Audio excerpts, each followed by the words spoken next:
कुमार, अजीत, अनुराधा, पारुल, आमिर, शिवम, उसके बाद में तरुण, प्रतिभा, मनोज, लवकुश, ऋषिराज, अभय, फिरोज, अर्चना, सूरज, अटल, रवि, विकास, साक्षी, खुशबू, सभी को मेरी तरफ से गुड मॉर्निंग, नमस्ते, राधे राधे, राम राम, शस्त्री अकाल। प्यारे प्यारे बच्चों, कैसे हैं आप सभी? उम्मीद है आप बहुत अच्छे होंगे, आपका रिवीजन भी बहुत अच्छा चल रहा होगा। जल्दी से आप सभी लोग लाइव आ जाएंगे, सेशन के साथ जुड़ जाएंगे ताकि मैं क्लास को स्टार्ट कर सकूं। आप जानते हैं कि बेटा आपका जो टॉपिक चल रहा है वो चल रहा है मौर्य साम्राज्य। क्या चल रहा है? मौर्य साम्राज्य बच्चे आपका टॉपिक चल रहा है, आप जानते हैं। और इसमें हम क्या पढ़ रहे थे? इसमें हम पढ़ रहे थे सम्राट अशोक के बारे में, जो मैंने बताया था कि 269 बीसी से लेकर और 232 बीसी तक आपका इसका कार्यकाल रहेगा। किसका? अशोक का। ये मैंने कल की क्लास में आपको बताया था, ठीक है? कल की क्लास में आपको मैंने बताया था। जब हम अशोक की बात करते हैं तो मैंने बताया था अशोक के पिता का नाम, अशोक की माता का नाम और अशोक के पितामह, क्योंकि एक एग्जाम में ये क्वेश्चन भी पूछा गया है प्रीवियस ईयर में। पितामह मतलब बेटा जी ग्रैंडफादर, ग्रैंडफादर, ये क्वेश्चन भी पूछा गया है, इसलिए स्पेशली इसको मेंशन कर रही हूँ। पिता थे आपके बिंदुसार इनके अशोक के, माता का नाम था शुभद्रांगी और पितामह थे बेटा जी चंद्रगुप्त मौर्य। चंद्रगुप्त मौर्य इनके दादाजी थे, ठीक है? इतनी बात हमने कल की क्लास में इनके बारे में की थी। अब जो सम्राट अशोक हैं, ठीक है, इनके बारे में अगर हम बात करें तो अशोक के अगर मैं बात करती हूं तो अशोक ने क्या किया था बेटा? अशोक ने अपनी जनता को संदेश दिया था अभिलेखों के माध्यम से। अभिलेख क्या होते हैं ये मैंने कल की क्लास में आपको समझाया था कि अभिलेख जो होते हैं वो आपके पत्थर पर, तांबे पर, लोहे पर, किसी पर भी लिखे जा सकते हैं। लेकिन जो शिलालेख होते हैं, शिलालेख की अगर हम बात करते हैं तो शिलालेख केवल पत्थरों पर लिखे जाते हैं, ठीक है? ये आप ध्यान रखेंगे। तो आप कहेंगे कि अशोक के ऐसे अभिलेख जिनमें अशोक का नाम अशोक लिखा गया है। ध्यान से सुनिएगा बेटा जी। ब्रिजेश जी कल गलती से लिख दिया था, उसको मैंने करेक्शन करवा दिया था तुरंत ही। कल की पीडीएफ देखना और कल की क्लास एंड तक देखना, उसमें मैंने तुरंत उसको कट किया था, मतलब हटा दिया था और करेक्शन कर दिया था। गलती से लिख दिया था चंद्रगुप्त मौर्य, ठीक है ब्रिजेश? आगे आइए सॉरी। अशोक के ऐसे अभिलेख, अशोक के ऐसे अभिलेख जिनमें अशोक को अशोक कहा गया है, जिनमें अशोक को अशोक कहा गया है, मतलब ऐसे कौन से इंस्क्रिप्शंस हैं जहां पर अशोक का नाम लिखा गया है? तो बेटा जी वो 4 इंस्क्रिप्शंस हैं, 4 अभिलेख हैं। पहला अभिलेख लिखना बेटा जी आपका क्या कहते हैं? गुर्जरा अभिलेख। गुर्जरा अभिलेख कहां पड़ता है? मध्य प्रदेश में। गुर्जरा अभिलेख पड़ता है मध्य प्रदेश में, ठीक है? एक लिखिएगा यहां पर अगर हम बात करते हैं तो। नेक्स्ट है आपका मास्की। ये कहां पर है मास्की अभिलेख? तो ये मैम कर्नाटक में है। मास्की गुर्जरा। एक है बेटा जी नेतूर। नेतूर कहां पर पड़ता है मैम? ये भी कर्नाटक में है। और एक है बेटा जी उड़ेगोलम। एक है बेटा जी उड़ेगोलम, ये कहां पर पड़ता है? तो ये भी मैम कर्नाटक में। ये 4 ऐसे इंस्क्रिप्शंस हैं, 4 ऐसे अभिलेख हैं जिनमें अशोक का नाम अशोक लिख गया है। क्या लिख गया है? जिसमें अशोक का नाम अशोक लिख गया है, ये आपको ध्यान रखना है। तो आप कह सकते हैं कि यहां पर अगर हम बात करते हैं तो ये 4 इंस्क्रिप्शंस हैं, इनकी लोकेशन क्या है कि मैम जैसे गुर्जरा मध्य प्रदेश में है, मास्की कर्नाटक में है, नेतूर कर्नाटक में है और उड़ेगोलम कर्नाटक में है। तो आप इस बात को ध्यान रखेंगे कि ये वो अभिलेख हैं जिसमें अशोक का नाम अशोक लिखा गया है। ये क्वेश्चन पूछा जाता है बेटा, ये क्वेश्चन क्या किया जाता है, पूछा जाता है। तो ये चीज आप बहुत अच्छे से ध्यान रखेंगे। अब हम बात करते हैं कि अशोक के अन्य नाम क्या थे, है ना। अशोक के अन्य नाम, जैसे ये क्वेश्चन भी पूछा जाता है, अशोक तो इसे किस अन्य नाम से जाना जाता था। अशोक के अन्य नाम, अदर नेम ऑफ अशोका, तो आपने सुना होगा कि इसे देवनाम प्रिय, देवनाम प्रिय कहा गया, प्रियदर्शी कहा गया। आप कहोगे मैम इसने तो बहुत गलत काम किए थे, फिर भी इसे देवनाम प्रिय, प्रियदर्शी इस तरह के नाम कहे गए। इसीलिए कहे गए क्योंकि बेटा अशोक ने अपने शुरुआती वर्षों में तो जरूर गलत काम किए थे, लेकिन उसने अपने कह सकते हैं आने वाले जीवन में जो उसके बहुत अच्छे काम रहे, जिसकी वजह से लोगों ने बोला कि देवनाम प्रिय, देवों में जो प्रिय राजा होता है वो अशोक है, प्रियदर्शी है, सबको प्यारा है। ये सब क्यों नाम दिए गए, क्योंकि इसने प्यारे बच्चे अगर हम बात करेंगे तो आप ध्यान रखेंगे कि आप ये चीज़ बहुत अच्छे से आपको ध्यान रखनी है कि देवनाम प्रिय या प्रियदर्शी इसलिए कहा गया मैम क्योंकि इसने शुरुआत में भले ही बुरे काम किए, लेकिन कलिंग युद्ध के बाद अशोक ने इतने अच्छे काम किए कि जनता ने उनसे इन नामों से बुलाया। उसके बाद बेटा जी एक क्वेश्चन और पूछा जाता है, और वो पूछा जाता है कि भाई इसे अशोक, जो अशोक है इसको क्या कहा गया है, इसे अशोक वर्धन भी कहा गया है। अशोक को अशोक वर्धन भी कहा गया है, लिखना अशोक वर्धन, इसे पुराणों में कहा गया है। किसमें कहा गया है, अशोक वर्धन मैम इसे पुराणों में कहा गया है।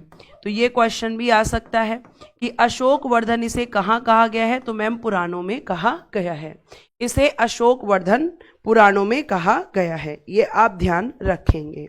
उसके बाद प्यारे बच्चे हम आगे की तरफ चलेंगे और हम कुछ और अभिलेखों की बात करेंगे। जैसे एक आता है आपका भाब्रू अभिलेख जो राजस्थान में मिलता है, तो उसमें क्या बात लिखी गई है, फिर अशोक ने अभिलेख लिखवाए, अशोक ने अपनी जनता को संदेश देने के लिए इंस्क्रिप्शंस को लिखवाया है।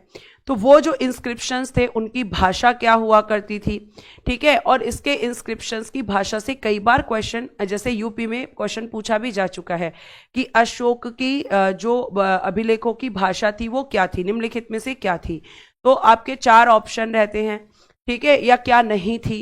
तो इस तरीके से क्वेश्चन पूछा जाता है, ठीक है। तो आप यहाँ पे ध्यान रखेंगे कि ये इसके बारे में था। फटाफट आप इतना नोट कीजिए ताकि हम आगे की तरफ बढ़ सके।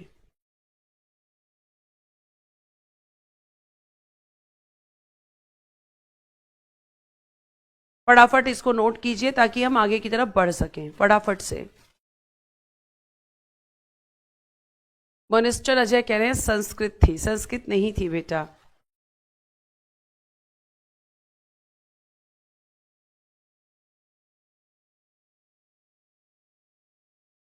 हो गया नोट, चलिए आगे चलते हैं। उसके बाद मैंने आपको एक स्तंभ, एक अभिलेख के बारे में बात की, भाब्रू अभिलेख, भाब्रू अभिलेख, भाब्रू अभिलेख। तो ये जो भाब्रू अभिलेख है, सबसे पहले इसकी लोकेशन लिखिएगा राजस्थान में।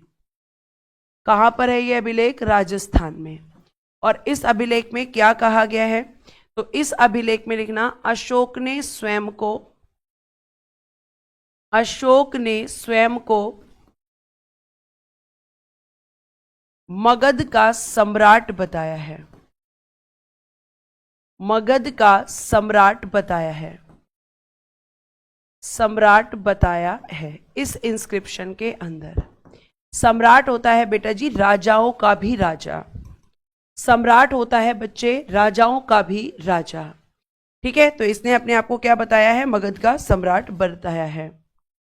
अब अशोक के जो अभिलेख थे, अशोक के अभिलेखों की भाषा, अशोक के अभिलेखों की भाषा क्या थी। तो बेटा जी एक तो लिखना भारत में क्या थी, पाकिस्तान में इसके कुछ अभिलेख मिले हैं, अफगानिस्तान में मिले हैं, और बेटा जी नेक्स्ट हम बात करते हैं एशिया माइनर, जिसे आज आप तुर्की कहते हैं, एशिया माइनर या फिर तुर्की। तो यहाँ इसके इंस्क्रिप्शंस मिलते हैं। जैसे प्यारे बच्चे, अगर मैं भारत में बात करूं तो इसे ब्राह्मी भाषा, भाषा की जगह लिखना बेटा जी लिपि। अशोक के अभिलेखों की लिपि, लिपि होता है बेटा स्क्रिप्ट, यानी किसी भी भाषा को लिखने का तरीका। तो यहां मिली है ब्राह्मी लिपि में सबसे ज्यादा, और भाषा कौन सी है भारत में? प्राकृत भाषा। तो ब्राह्मी लिपि आप ध्यान रखेंगे भारत में। पाकिस्तान में मिली है बेटा जी आपकी खरोष्टी, खरोष्टी लिपि यहां पर देखने के लिए मिलती है। और बेटा जी लिपि का मतलब है किसी भी भाषा को लिखने का तरीका। और इसके दो एग्जाम्पल हैं, एक है मानसेहरा पाकिस्तान में, और एक बेटा जी शहबाज गढ़ी, एक है बेटा जी शहबाज गढ़ी, ठीक है, शहबाज गढ़ी। तो ये मिलते हैं। अफगानिस्तान में बेटा जी अरामाइक लिपि, अरामाइक लिपि, और यहां पर मिली है बेटा जी, चाहे आप कह लो ग्रीक या आप कह लो यूनानी लिपि, बात एक ही है। तो ये इसके अभिलेखों की भाषा है, ये इसके अभिलेखों की भाषा है, यह आपको ध्यान में रखना है। अब बात आती है कि हम इसके अभिलेखों के बारे में इतने समय से बात कर रहे हैं, हम इतने समय से ये जान रहे हैं कि अशोक पहला वो शासक हुआ जिसने अभिलेखों के माध्यम से अपनी जनता को संदेश दिए, यानी जनता तक संदेश पहुंचाए। लेकिन हमें ये बताइए कि ये जो अभिलेख हैं, इन पे ऐसी तो कोई भाषा में हमें दिख नहीं रही है जिसको आराम से कोई भी व्यक्ति पढ़ सके। तो ये जो अभिलेख हैं, ये अभिलेख आपके जो हैं, इनको किसने खोजा और इनको किसने पढ़ा? क्या खोजने वाला व्यक्ति या फिर इनको पढ़ने वाला व्यक्ति सेम था? ये क्वेश्चन प्यारे बच्चे आपसे पूछा जा सकता है। तो आप कहेंगे कि भाई अशोक के जो अभिलेख हैं, ठीक है, अशोक के अभिलेख, अशोक के अभिलेख, अशोक के अभिलेख।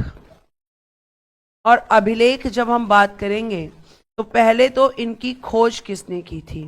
तो इनको खोजा बेटा जी टी फैनथेलर ने, टी फैनथेलर ने इनको खोजा, ठीक है, टी फैनथेलर। और कब खोजा था? तो आप कहेंगे 1750 में, 1750 में, ठीक है।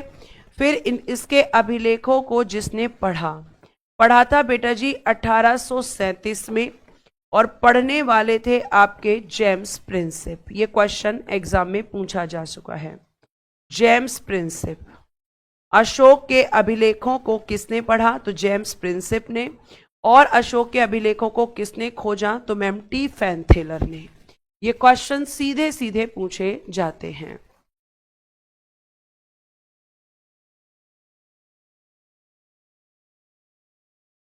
फिर प्रीवियस ईयर में यूपी में क्वेश्चन आया है कलिंग युद्ध से, क्योंकि यही वो कलिंग युद्ध होगा जिसके बाद अशोक जो है वो अपनी युद्ध की नीति को त्याग देगा और वो एक शांति की नीति की तरफ चल पड़ेगा, और उसके बाद वो अपने जीवन में युद्ध कभी न करने की शपथ लेगा, और उसके जो उत्तराधिकारी होंगे उनको भी अभिलेखों के माध्यम से क्या कहेगा?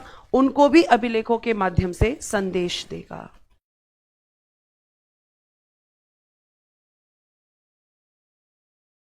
ठीक है, ये आपको ध्यान रखना है।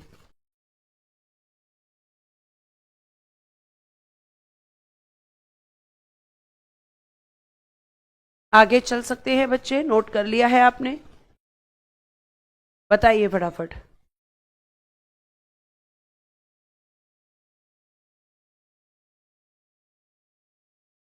बताइए जल्दी से।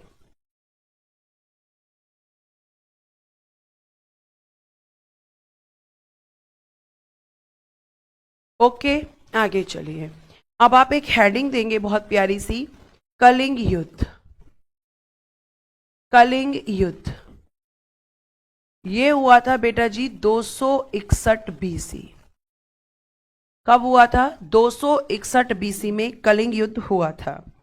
ठीक है, एक क्वेश्चन ये भी पूछा जाता है, अशोक के राज्याभिषेक के कितने वर्षों बाद? लिखना, अशोक के राज्याभिषेक के 8वें वर्ष। राज्याभिषेक जब ये राजा बना उसके कोरोनेशन कहते हैं इंग्लिश में। अशोक के राज्याभिषेक के 8वें वर्ष, 8वें वर्ष क्या हुआ था? कलिंग वॉर हुआ था, कलिंग युद्ध हुआ था। बेटा जी कलिंग मैम कहां पर पड़ता है? तो कलिंग बेटा जी वर्तमान उड़ीसा को कहते हैं। वर्तमान में कलिंग को क्या कहते हैं? तो वर्तमान में मैम उड़ीसा। ठीक है, ये आपको ध्यान रखना है। अब कलिंग युद्ध जब हुआ था तो कलिंग का राजा कौन था? कलिंग की राजधानी क्या थी? और कलिंग का युद्ध जो है वो किस नदी के किनारे हुआ था? किस नदी के किनारे हुआ था? ये क्वेश्चन बनते हैं। तो आपको मैं एक चीज बहुत अच्छे से बता दूं प्यारे बच्चे, कि आप एक चीज बहुत अच्छे से ध्यान रखेंगे कि आखिर कलिंग युद्ध क्यों हुआ था। तो भाई युद्ध तब होता था जब कोई राजा दूसरे राजा के क्षेत्र पर अधिकार करना चाहता था, यानी अशोक जो है वो कलिंग को जीतना चाहता था, और जब उसे जीतना है तो उसे युद्ध करना पड़ेगा। तो आप यहां पे देखेंगे कि इस समय जब कलिंग पर अशोक ने आक्रमण किया है तो यहां पे कलिंग का राजा है पद्मनाभ। कौन था? पद्मनाभ। कलिंग की राजधानी हुआ करती थी बेटा जी तोसली, और ये जो युद्ध हुआ था ये हुआ था दया नदी के किनारे। कहां पर हुआ था? दया नदी के किनारे ये युद्ध हुआ था। और ये वही युद्ध होगा जब अशोक यहाँ पे युद्ध की नीति को पूरी तरीके से त्याग देगा। तो कलिंग युद्ध कहां पर हुआ था? दया नदी के किनारे। लिखना, इस युद्ध में लगभग 1 लाख लोग मारे गए। इस युद्ध में लगभग 1 लाख लोग मारे गए। इस युद्ध में लगभग 1 लाख लोग मारे गए। ठीक है, 1 लाख लोग मारे गए। कहा जाता है कि इतना भयंकर युद्ध था कि इसमें ब्लड ऐसे बह रहा था जैसे पानी बहता है। और कहा जाता है प्यारे बच्चे कि आप एक चीज को बहुत अच्छे से ध्यान रखेंगे कि यहां पर जब कलिंग युद्ध हो रहा था तो कलिंग युद्ध से पहले ही अशोक के जीवन में एक व्यक्ति है जिसका नाम है निग्रोध। और निग्रोध कौन है? तो अशोक का भतीजा है, और वो डेली अशोक से बौद्ध धर्म को लेकर बातें करता है।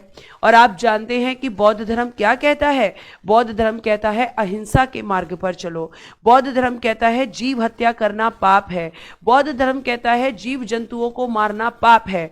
तो निग्रोध डेली अशोक से बातें कर रहा है, डेली उसको बौद्ध धर्म के बारे में बता रहा है, डेली उसको उपदेश दे रहा है। तो अशोक का जब ये कलिंग युद्ध चल रहा है तो उससे पहले अशोक पर बौद्ध धर्म का प्रभाव प्यारे बच्चे पड़ चुका है। और जब हम डेली किसी से अच्छी बातें करते हैं तो कितना भी बुरा व्यक्ति हो उसके जीवन में परिवर्तन आता ही आता है। जब कलिंग युद्ध हुआ और इतने लोगों की हत्या हुई तो अशोक को अंदर से घृणा हुई कि मैं ऐसा क्यों करता हूं, मुझे ऐसा नहीं करना चाहिए, मुझे लोगों को नहीं मारना चाहिए। तो यहां पे अशोक क्या करेगा कि जब उसने देखा कि इतने लोग मर रहे हैं, हर परिवार ने अपने एक व्यक्ति को खो दिया है, लोग दुखी हो रहे हैं, बहुत से लोगों को बंदी बनाया जा रहा है, बहुत से लोगों को मारा जा रहा है, काटा जा रहा है। तो अगर हम यहां पर बात करते हैं तो आप एक चीज को बहुत अच्छे से ध्यान रखेंगे कि इन सब चीजों को देखकर ऐसा नहीं था कि एक दिन में अशोक का हृदय परिवर्तन हो गया। अशोक पर धीरे धीरे अपने भतीजे की बातों का प्रभाव हो रहा था, और जब वो प्रभाव हो रहा था और उसी बीच ये कलिंग युद्ध हुआ तब अशोक को ये रियलाइज हुआ कि अगर हमें किसी भी चीज को जीतना है तो हमें उसको प्यार से जीतना चाहिए, हमें युद्ध के माध्यम से किसी भी चीज को नहीं जीतना चाहिए। तो यही वो कलिंग युद्ध होगा प्यारे बच्चे। अगर मैं आपसे बात करूं तो इस कलिंग युद्ध के बाद में ही आपका जो अशोक है, अशोक ने क्या किया देखना यहां पर। अब एक हेडिंग डालना, कलिंग युद्ध के बाद। कलिंग युद्ध के बाद, कलिंग युद्ध के बाद इसने क्या किया? तो सबसे पहले लिखना कि मैम कलिंग युद्ध के बाद इसने भेरी घोष की नीति, क्या बोलते हैं? भेरी घोष की नीति। अब मैम ये कैसी नीति होती है? तो बेटा अगर मैं इसे सिंपल भाषा में लिखूं तो इसे कहते हैं युद्ध की नीति। यानी युद्ध करो और जो जीतना है उसको जीत लो। तो भेरी घोष की नीति या युद्ध की नीति को इसने क्या कर दिया था मैम, इसको इसने त्याग दिया। कलिंग युद्ध के बाद इसने एक शपथ ले ली कि मैं कभी भी अब युद्ध नहीं करूंगा, अगर मुझे कुछ भी जीतना है तो मैं प्यार से जीतूंगा, यह आपको ध्यान रखना है। उसके बाद प्यारे बच्चे अगर हम बात करते हैं तो इसने और क्या किया मैम, इसने धम्म की नीति, ये क्या होती है धम्म की नीति, ये होती है बेटा जी शांति की नीति। ठीक है, धम्म की नीति यानी कि शांति की नीति। और इस शांति की नीति या धम्म की नीति को इसने क्या किया, इसको मैम इसने अपनाया।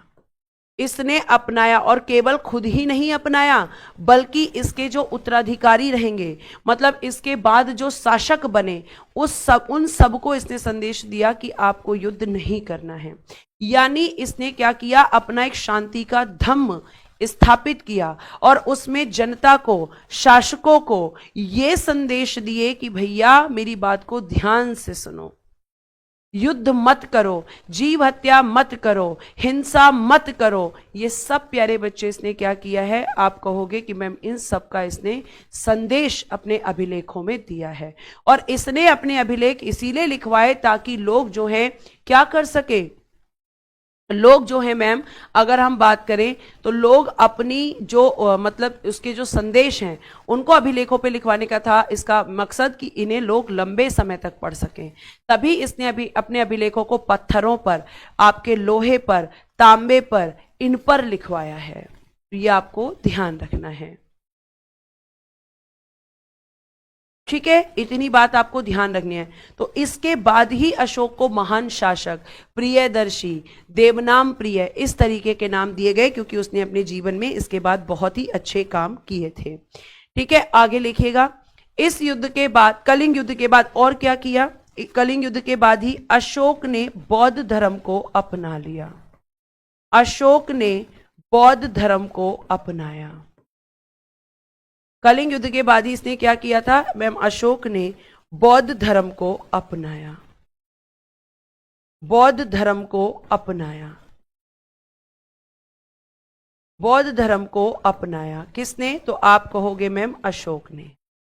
ठीक है, उसके बाद बेटा जी आप ध्यान रखना कि ये क्वेश्चन पूछा जाता है, अशोक ने बौद्ध धर्म की प्रेरणा किससे ली थी। अशोक ने बौद्ध धर्म की प्रेरणा यानी इंस्पिरेशन किससे ली थी, तो वो ली थी बेटा जी बौद्ध धर्म की प्रेरणा इसने ली थी अपने भतीजे निग्रोध से। प्रेरणा किससे ली थी, प्रेरणा ली थी निग्रोध से। और निग्रोध कौन था, तो आप कहेंगे अशोक का भतीजा। अशोक का भतीजा था ये निग्रोध, इससे इसने ली थी प्रेरणा। लेकिन बौद्ध धर्म की शिक्षा किसने दी थी, तो अशोक ने बौद्ध धर्म की शिक्षा किससे ली थी, तो ये ली थी बेटा जी उपगुप्त से। किससे ली थी बच्चे, आप कहोगे मैम उपगुप्त से। उपगुप्त से। उपगुप्त कौन थे, तो उपगुप्त थे एक बौद्ध भिक्षु। उपगुप्त कौन थे, बौद्ध भिक्षु। तो इनसे ली थी इसने बौद्ध धर्म की शिक्षा और इंस्पिरेशन ली थी प्यारे बच्चे, आपको ध्यान रखना है। किससे, तो मैम अपने भतीजे निग्रोध से। ठीक है, ये आपको ध्यान रखना है। अब अशोक एक ऐसा शासक हुआ कि जब इसने बौद्ध धर्म को अपनाया तो इस धर्म को अपनाने के बाद इसने किया बौद्ध धर्म का विदेशों तक प्रचार प्रसार। विदेशों तक इस बौद्ध धर्म को इसने पहुंचाया। जैसे इसके लिए उसने अपने बच्चों को भी भेजा, जिसमें एक का नाम है आपका, इनकी बेटी का नाम था संघमित्रा और बेटे का नाम है महेंद्र।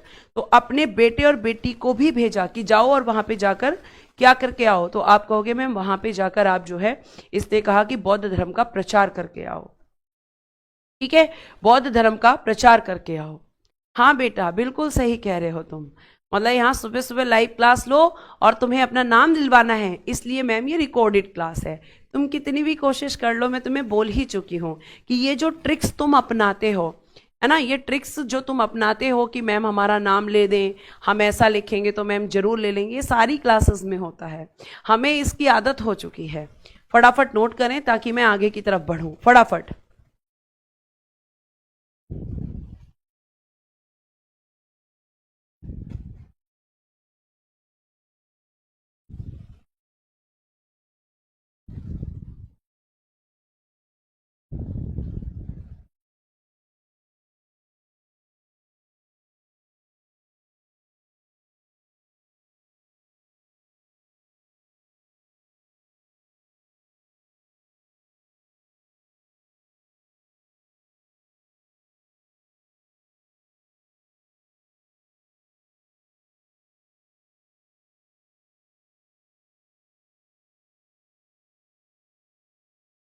ठीक है, आगे चल सकते हैं, चलो।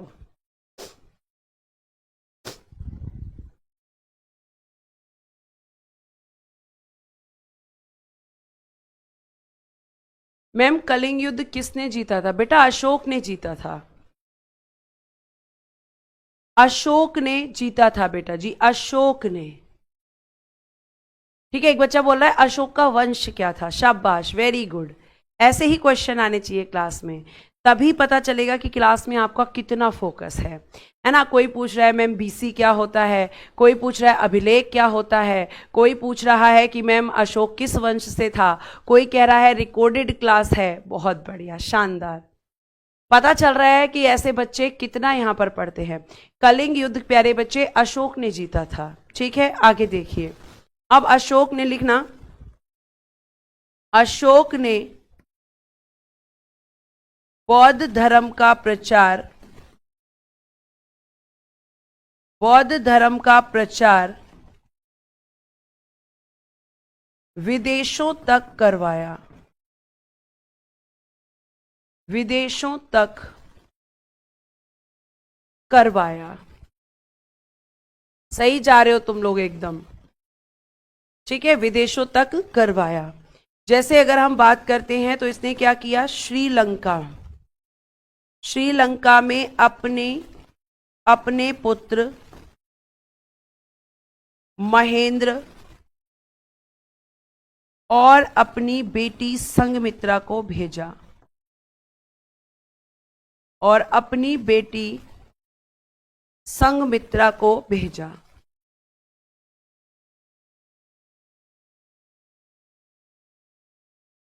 ठीक है, ये आपको ध्यान रखना है बौद्ध धर्म के प्रचार के लिए।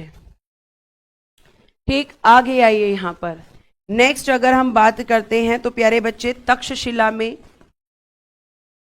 तक्षशिला जो वर्तमान पाकिस्तान में पड़ता है, यहां पर इसने मनझांतिक को भेजा। मनझांतिक, किसको भेजा? मनझांतिक। और बेटा अगर हम बात करते हैं हिमालयी क्षेत्र में तो इसने मंजिम को भेजा।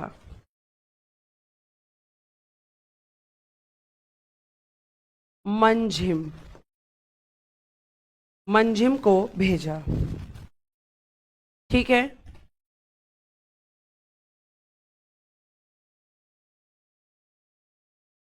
क्लियर। आगे चलिए, आगे चलते हैं। नेक्स्ट,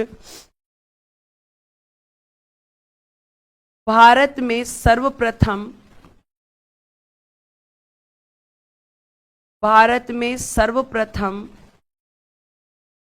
शिलालेखों का प्रारंभ अशोक ने कराया था। शिलालेखों का प्रारंभ अशोक ने करवाया था।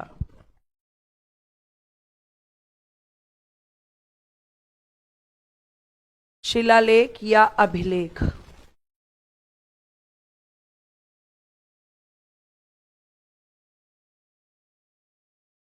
प्रारंभ अशोक ने करवाया था।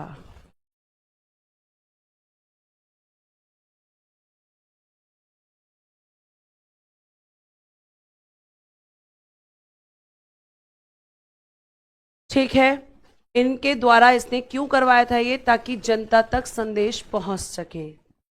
आगे चलिए, अगर हम बात करते हैं प्यारे बच्चे तो अशोक ने क्या किया था, तो अशोक के, ध्यान से सुनिएगा,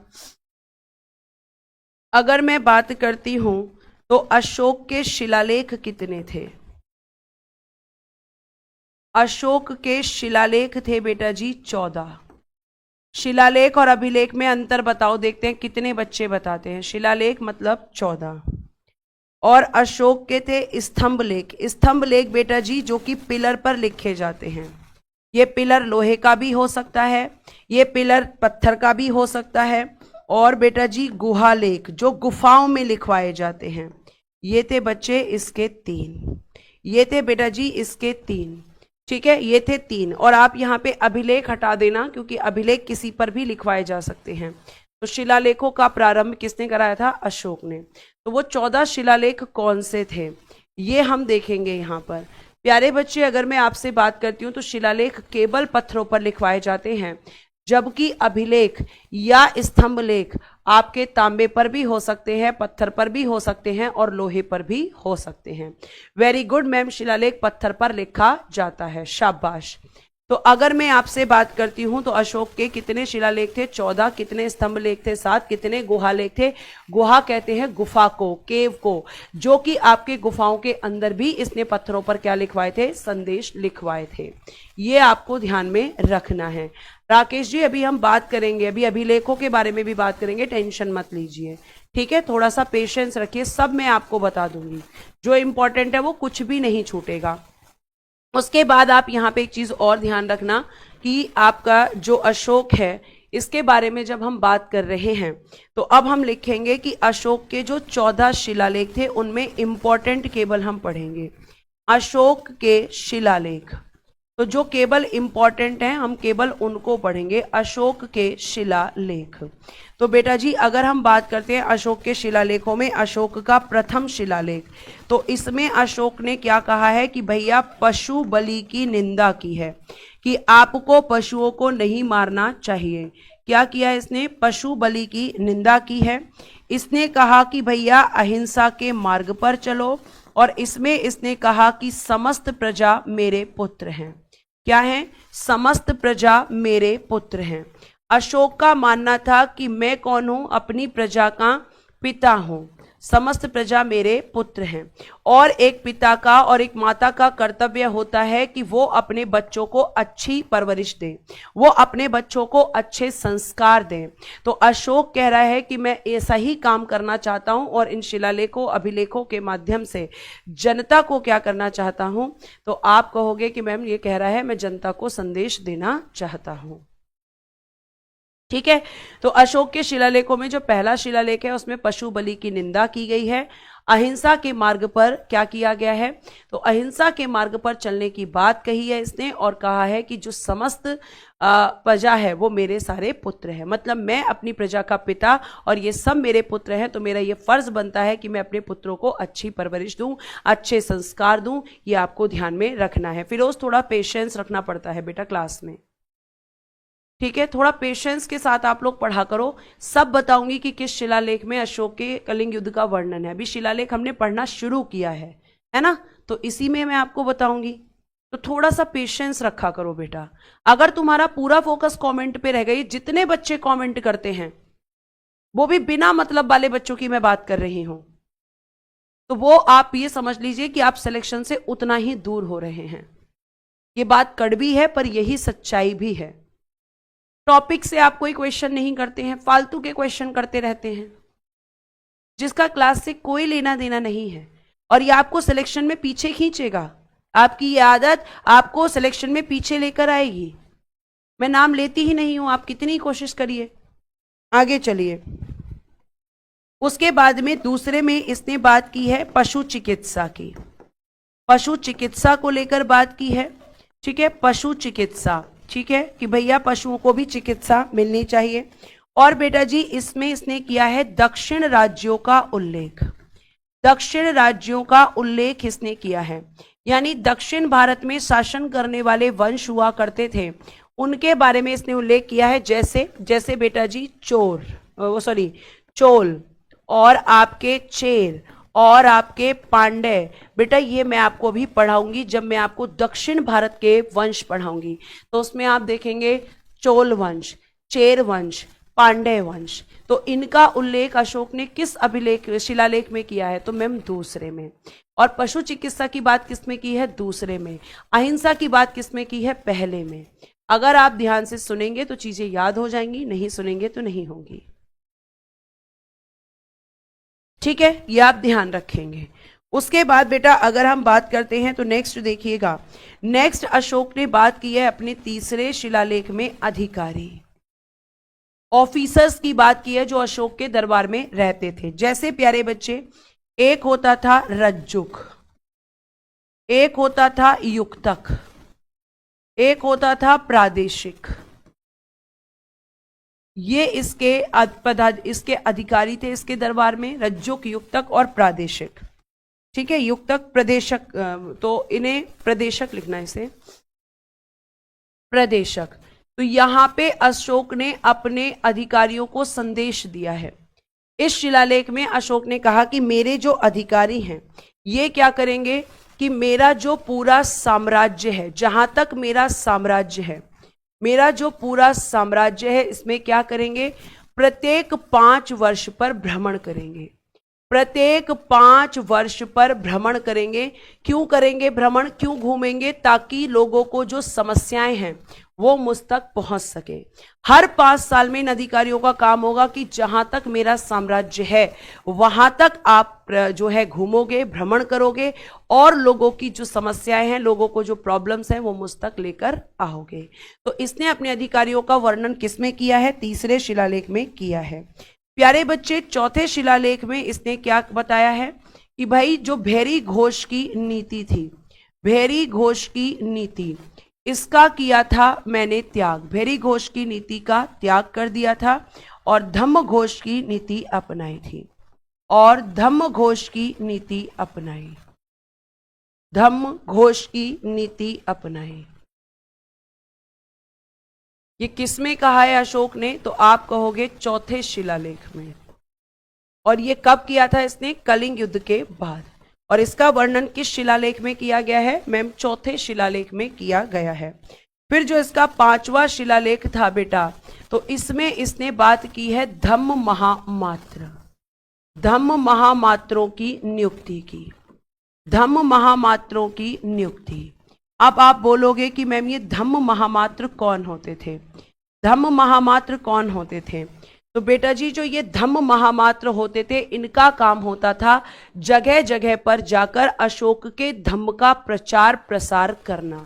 ये क्या करते थे बेटा, तो आप लिख सकते हो कि अशोक के धम्म का प्रचार प्रसार, अशोक के धम्म का प्रचार प्रसार करना ही मैम इनका काम था। ये घर घर जाते थे और लोगों को अशोक के धम्म के बारे में बताते थे।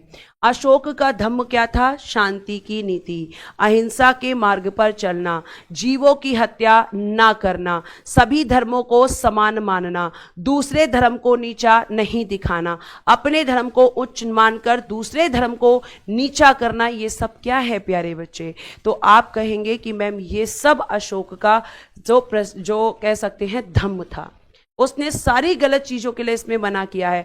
उसने कहा कि तुम घरों में पूजा पाठ करते हो, पूजा पाठ करके तुम सोचते हो हम बड़ा अच्छा काम कर रहे हैं, लेकिन उन्हीं घरों में तुम जब अपने माता पिता का निरादर करते हो, उनका सम्मान नहीं करते हो, तो उससे ईश्वर कभी खुश नहीं होता है।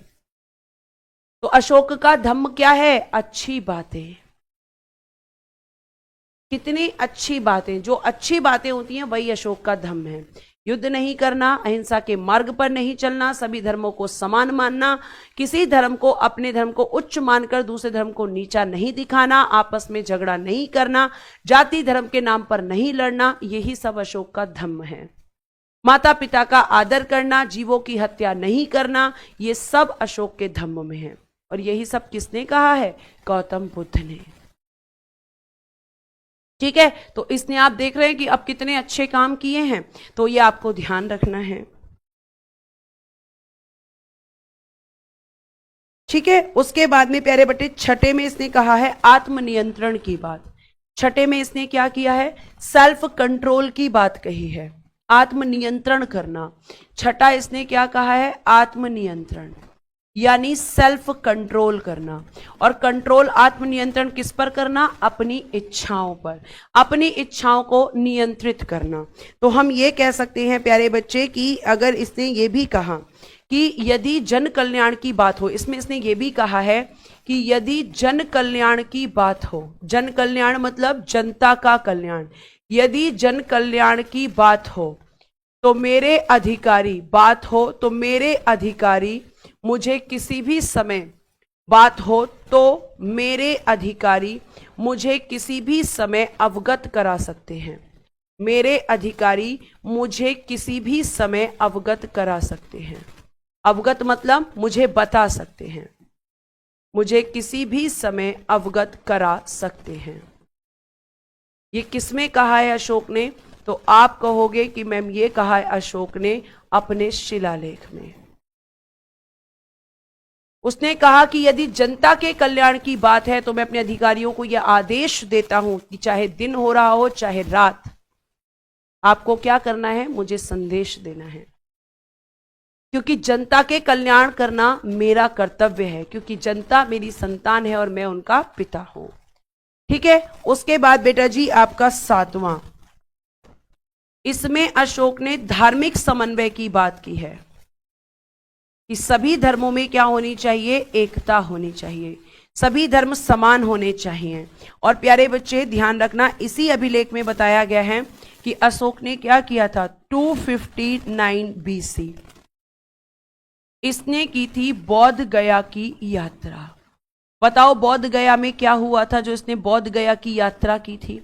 इसी में बताया गया है 259 बीसी बौद्ध गया की यात्रा। और अगर राज्याभिषेक पूछोगे आप, तो राज्याभिषेक की अगर हम बात करते हैं तो राज्याभिषेक के 10वें वर्ष, राज्याभिषेक के 10वें वर्ष इसने क्या की थी, बौद्ध गया की यात्रा। ठीक है। उसके बाद प्यारे बच्चे नेक्स्ट लिखिएगा आपका 8वां शिलालेख। इसमें बात की है धम्म यात्रा के बारे में, धम्म यात्रा के बारे में।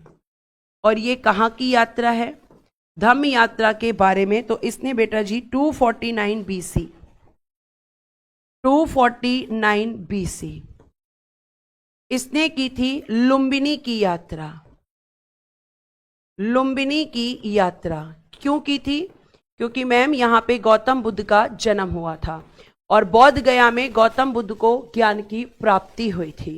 ठीक है। और प्यारे बच्चे ये किस समय, तो राज्याभिषेक के 20वें वर्ष, राज्याभिषेक के 20वें वर्ष। चाहे आपसे ईयर पूछे या आपसे राज्याभिषेक के वर्ष पूछे, तो आप यहां पे दोनों चीजें कर सकते हो।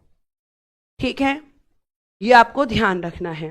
प्यारे बच्चों अगर हम बात करते हैं तो अशोक के जो शिलालेख हैं उसमें अब इंपॉर्टेंट आता है आपका 13वां शिलालेख, जिसमें इसने क्या किया है, अशोक ने इसमें कलिंग युद्ध का वर्णन कराया है। अशोक ने इसमें क्या किया है, कलिंग युद्ध का वर्णन, कलिंग युद्ध का वर्णन किया है। तो अशोक के 13वें शिलालेख में कलिंग युद्ध के बारे में डिफाइन किया गया है और कलिंग युद्ध क्या है ये मैं ऑलरेडी बता चुकी हूं। और 14वें शिलालेख में अशोक ने सद्भावना की बात की है, गुडविल की बात की है कि भैया अपने अंदर सद्भावना लेकर आओ।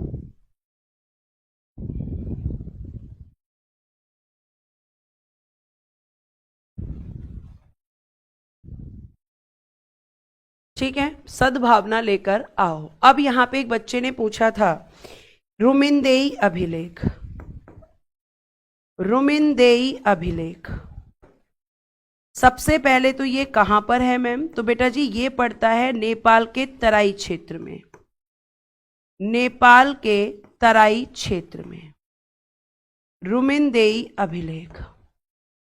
और इसमें यह कहा गया है कि अशोक ने राज्याभिषेक के 20वें वर्ष लुम्बिनी की यात्रा की थी। ठीक है, इसमें क्या कहा गया है कि अशोक ने राज्याभिषेक के 20वें वर्ष, 20वें वर्ष लुम्बिनी की यात्रा की थी। लुम्बिनी भी कहां पड़ता है, नेपाल में, यात्रा की थी। ठीक है, आपसे मैंने बोला है आपके हर प्रश्न का उत्तर बोर्ड पे होगा, लेकिन थोड़ा सा आपको ध्यान में रखना होगा कि समय पेशेंस रखना है। फिर एक मैंने तुम्हें बताया था मास्की अभिलेख, तो ये मास्की मैंने आपको कहां बताया था मैम, ये आपने बताया था हमें मध्य प्रदेश में, जिसमें अशोक को अशोक कहा गया है। तो ये जो मास्की वाला अभिलेख है मध्य प्रदेश में, इसमें अशोक ने स्वयं को बुद्ध शाक्य कहा है। अशोक ने स्वयं को बुद्ध शाक्य कहा है, बुद्ध शाक्य कहा है।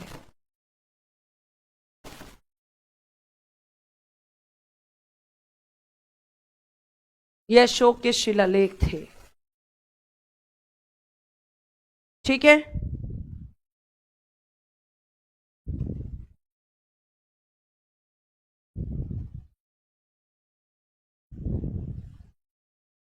अब अभिलेखों की बात हो रही है तो आप एक हेडिंग देंगे, अशोक के अभिलेख। पहले हम इन्हीं की बात कर लेते हैं, फिर हम बात करेंगे स्तंभ लेखों की। अशोक के अभिलेख कि भाई कौन कौन से अभिलेख इंपॉर्टेंट हैं और उनकी लोकेशन क्या है। एग्जाम में सीधा फैक्ट आता है। अब दो तो आप ही बता सकते हो, मैं आपको बता चुकी हूं। मानसेहरा कहां पर है और शहबाजगढ़ी कहां पर है। जल्दी से देखते हैं कितने बच्चे मुझे इस प्रश्न का उत्तर करते हैं। मानसेरा और शहबाजगढ़ी। कालसी कहां पर है, कालसी अभिलेख। उसके बाद में सोपारा कहां पर है, ये बहुत इंपॉर्टेंट है बेटा, क्वेश्चन आते हैं इनसे। और आपका धोली और जोगढ़, धोली और जोगढ़ ये कहां पर है। और उसके बाद में गिरनार कहां पर है। पूछा गया प्रश्न एरागुड़ी कहां पर है। सारनाथ स्तंभ कहां पर है, सारनाथ स्तंभ अभिलेख ये कहां पर है। ये सब इंस्क्रिप्शंस हैं, इनकी लोकेशन पूछी जाती है। सांची स्तंभ लेख कहां पर है, या सांची स्तंभ लेख कहां है। रुमिनदेई कहां पर है, अभी मैंने बताया आपको। और निगलिवा कहां पर है, ये इनकी लोकेशन पूछी जाती है। निगलिवा कहां पर है। तो बेटा जरा लोकेशन लिखना। मानसेहरा और शहबाजगढ़ी मैम पाकिस्तान में है, आपने पीछे ही बताया था। ठीक है। कालसी की अगर हम बात करते हैं तो ये उत्तराखंड में है। सोपारा की अगर हम बात करते हैं तो ये महाराष्ट्र में है। धोली और जोगढ़ की हम बात करते हैं तो मैम ये ओडिशा में है, ओडिशा। गिरनार की बात करते हैं तो गुजरात में है। एरागुड़ी की बात करते हैं तो आंध्र प्रदेश में है। सारनाथ की अगर हम बात करते हैं तो मैम ये वाराणसी, जो कहाँ पड़ता है, यूपी में है, वाराणसी यूपी। सांची की अगर हम बात करते हैं तो ये मैम मध्य प्रदेश में है। और रोमिंदेई और निगलिवा की बात करते हैं तो ये नेपाल के तराई क्षेत्र में है, नेपाल के तराई क्षेत्र में। ये हमें देखने के लिए मिलता है। ये सब आपके किस में होते हैं बेटा जी, ये सब आप कह सकते हैं कि ये सब मैम हमें इनके लोकेशन और डायरेक्टली फैक्ट आते हैं। अब आपके अशोक के स्तंभ लेख बचते हैं। तो अशोक के जो स्तंभ लेख थे उनके बारे में हम बात करेंगे आप नेक्स्ट क्लास में। ठीक है, तो आप फटाफट इसको नोट कीजिए क्योंकि फिर मैं अब आपको कराऊंगी रिवीजन।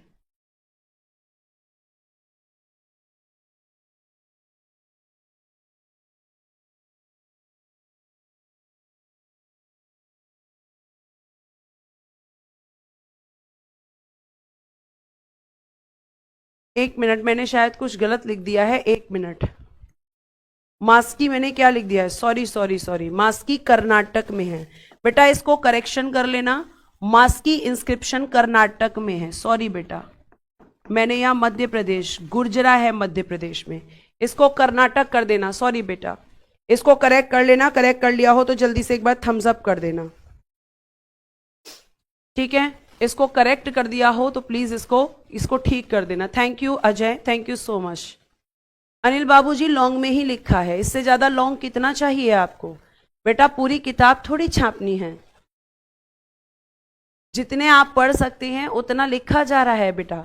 और अगर आपको और लॉन्ग में लिखना है तो आप क्या कर रहे हैं, लाइव क्लास कर रहे हैं, आप अपनी भाषा में लिखिए, है ना, आप अपनी भाषा में लिखिए बेटा, इसमें इतना गुस्सा होने की क्या बात है।